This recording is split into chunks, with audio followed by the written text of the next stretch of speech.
We went over this on one of my good morning walks before, but it's worth repeating again. There are a lot, and I mean a lot, mainly conservatives, not only here in the UK, but particularly in America, who seemed pretty damn certain that the real way to deal with China is just to essentially put it back in its box, put it back on its shelf, and just let it be. However, that is just absolutely impossible to deal with the multiple challenges that the world is facing, not just for climate change, but even trade. And trust me, trade is something really important, because if you look back at the history of trade itself, you will find that more often than not, denying trade, reducing trade, something like that can very often, very quickly escalate into a full-blown war. So this is something that we just can't ignore any longer. We have to keep saying to these people, I'm sorry, China exists. It's a thing. You can't really not just ignore it and pretend that it's not there. We have to work with China and the Chinese to, help develop stuff in them. We have to work with them on the trade stuff. We have to work with them on, the global health thing, the COVID-19. Perfect example of why we have to work with them. And then, of course, China isn't perfect. Don't get me wrong, right? China is not perfect. Yes, I am fully well aware China has done bad things and is doing bad things as we speak. But we in the West need to encourage China to be better.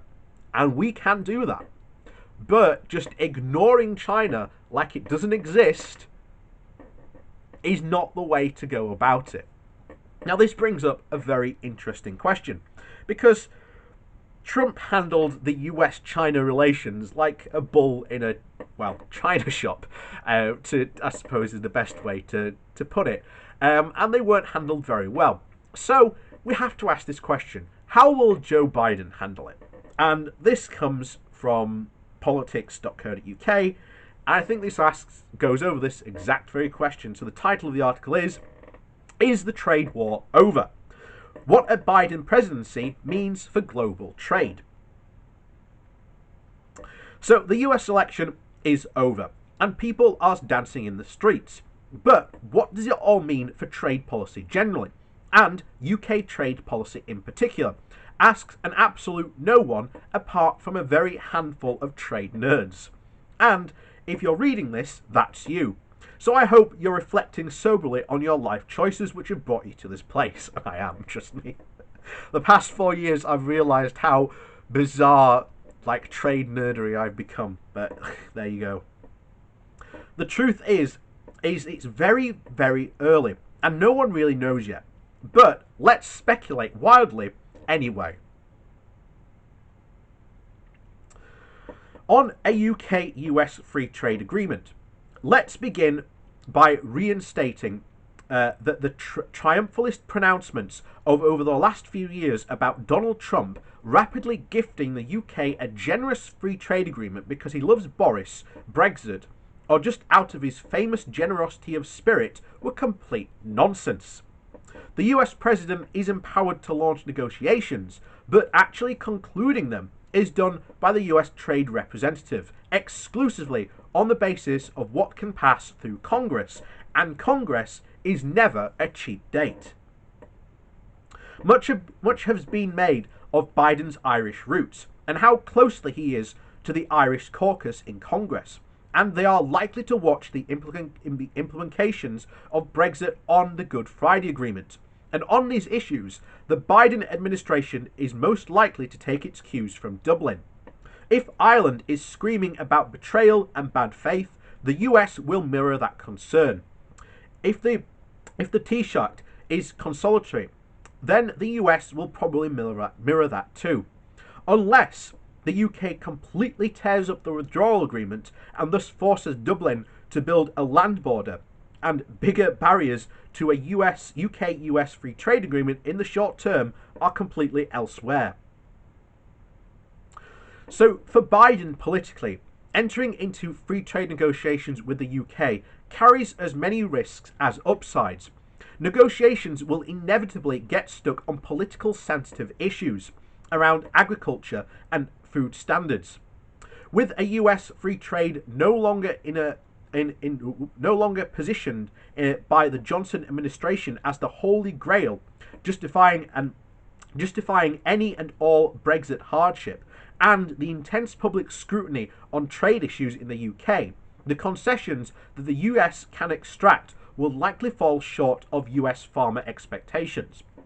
And Biden thus risks being bogged down in contentious negotiations with a Prime Minister his own party is less fond of, unable to extract significant concessions on agriculture to win over the rural districts vote in Congress, and without significant gains in other parts of the agreement to make the whipping operation actually successful.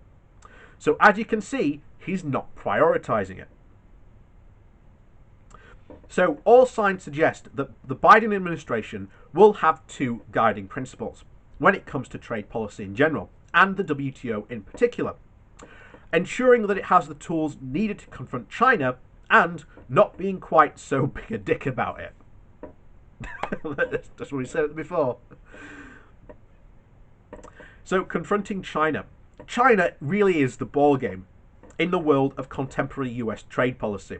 Everything can be tracked back to the central thesis that existing rules aren't impeding Chinese state intervention in global markets, but are hampering US efforts to protect itself against it.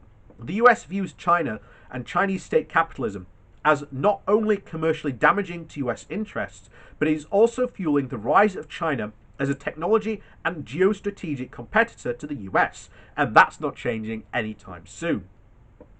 The ire of the US with the WTO appellate body, from which it is akin to a court system for settling appeals on trade disputes, stems primarily from the number of rulings against the US effort to protect itself from what it argued were artificially cheap goods from abroad, and that concern isn't going away.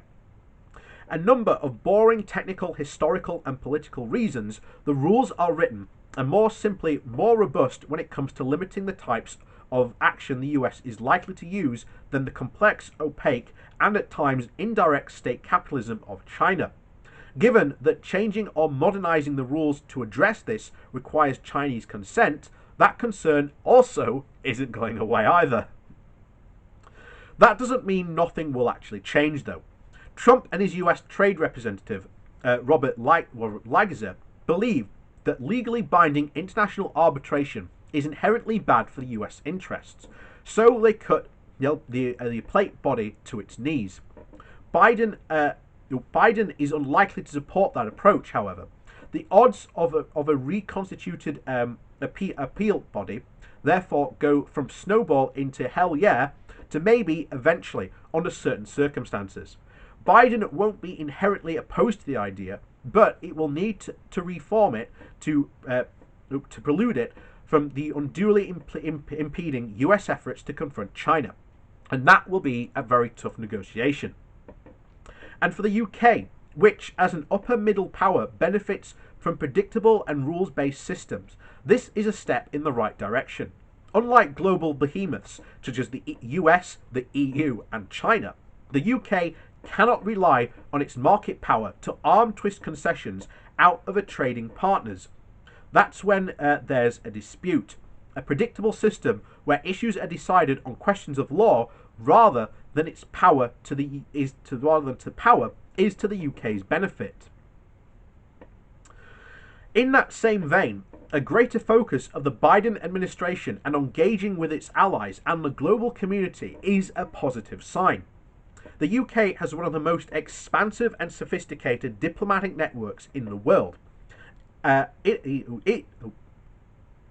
is its strongest in the world of growing coalitions, pluralities, and collaborative forums.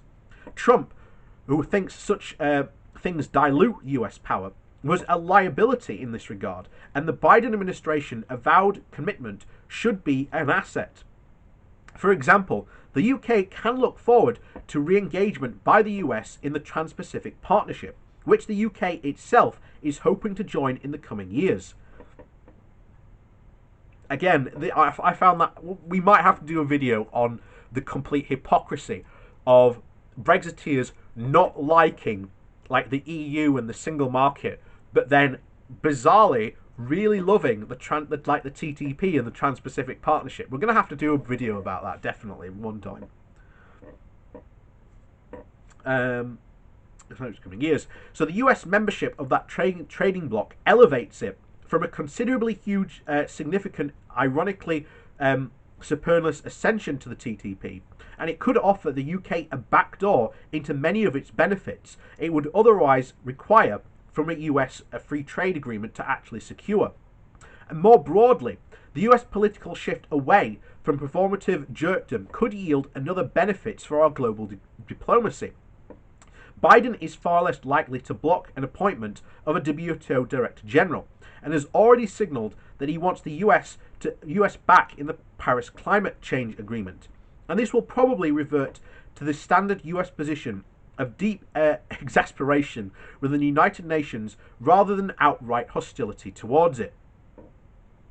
The US is also unlikely to keep up the barrage of threats which it subjected the international trading system during Trump's tenure. An additional blocking or Director General appointment and breaking the appeal body, as the US, which has held the WTO's budget hostage, has threatened to unilaterally rise all of its tariff and said it will leave the WTO agreement on government precedent and probably other things too. And I'm just too numb to recall any more though. The Biden administration still throws a lot of its weight around, but that could end a lot of that chaos. All of this is to the UK's advantage. Britain is good at navigating intergovernmental organisations and multi-party diplomacy. It will be even better when it no longer has to craft increasingly elaborate ways to explain to partners that it opposes whatever gauche thing that the US just did, but not enough to actually say so publicly. So what does this really mean? So for all his bluster, Farage hugging and Scottish golf courses, Trump really didn't deliver for British trade policy. The one thing he could have done was throw his considerable weight behind a rapid free trade agreement with the UK, which didn't demand the difficult agricultural agreements Britain would have struggled with. But his transitional approach meant that this was impossible. His departure, therefore, has very few downsides across the Atlantic. And Biden is even less likely to pick fights with Congress in order to secure rapid trade agreements that Trump proved to be. But a US deal appears to have slipped down the priority list at number 10 as well. And at least while it comes time to negotiate, Biden is less likely to follow the chaos factor and hostage-taking approach that Trump favoured.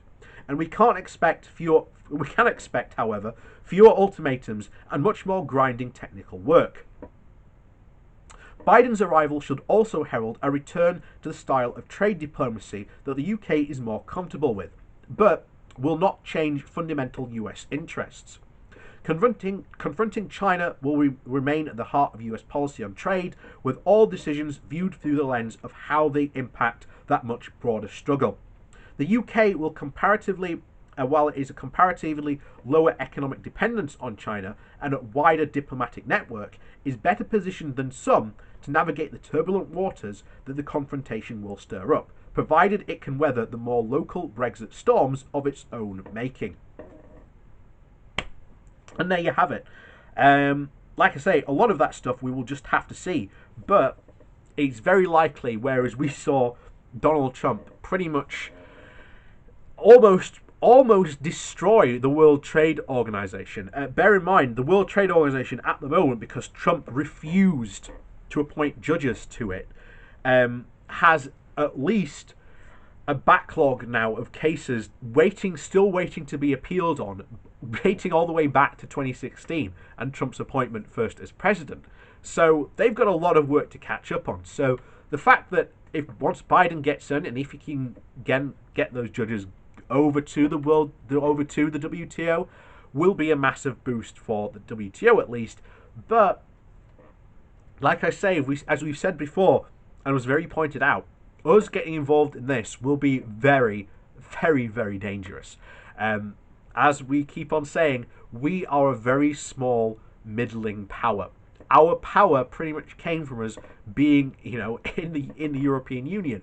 And as we said at the beginning there, the idea that Brexiteers hated being dictated to by the EU, when it's very, very clearly that in the Trans-Pacific Partnership, America will have a lot of power. So why are these Brexiteers not okay with Brussels dictating rules, but bizarrely okay when it comes to the US dictating rules? Again, we've said this before, this is part of their massive deregulation agenda, and why they are so desperate to get that US trade deal, because they can implement lots and lots and lots of backdoor deregulation without even having to pass a law in Parliament. They can just go, oh, it's in that trade agreement, so guess we've got to go with that then. So with that, thanks for watching, and we'll see you all next time. Please do check down below for my Patreon link, as well as a one-off donation link, and thank you to very much the people that do support me like that, and we'll see you all next time.